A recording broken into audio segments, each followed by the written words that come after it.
Je voudrais, au nom du peuple congolais, saluer la tenue de cette conférence ici à Paris, aux côtés du Togo, médiateur mandaté par l'Union africaine pour la région des Grands Lacs, et en étroite coordination avec les États-Unis d'Amérique, le Qatar et l'Union africaine qui accompagnent les efforts de médiation et de désescalade. Votre présence est un acte politique, mais aussi et surtout un acte moral. Elle signifie que la souffrance humaine qui ravage l'Est de la République démocratique du Congo n'est pas ignorée.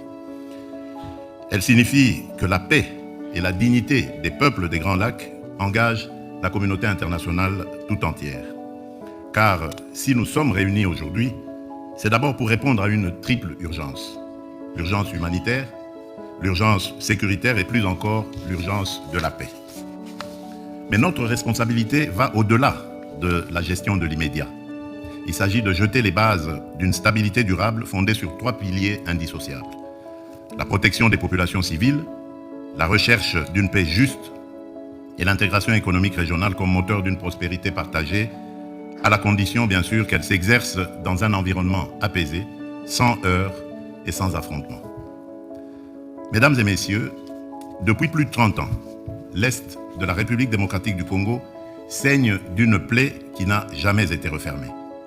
Ce n'est pas une crise passagère, c'est une tragédie qui a déplacé des millions de femmes, d'hommes et d'enfants, détruit des vies, brisé des familles, affaibli le tissu social et compromis l'avenir de toute une génération.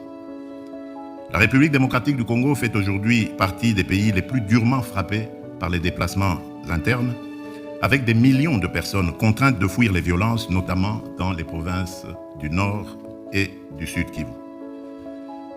Cette situation dramatique est aggravée par la dégradation des infrastructures, l'insuffisance des financements pour l'aide humanitaire et la recrudescence des maladies. Les besoins sont immenses et immédiats. Protection des civils, prise en charge psychosociale, accès aux soins de santé, continuité éducative, sécurité alimentaire, accès à l'eau potable et à l'assainissement.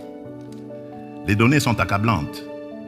En 2024, 26 millions de personnes en République démocratique du Congo étaient en situation d'insécurité alimentaire aiguë et près d'un enfant sur 2 de moins de 5 ans souffrait de malnutrition chronique. À la 45e semaine épidémiologique de 2024, 445 zones de santé sur 519 avaient déjà rapporté des cas de choléra et ou de Mpox.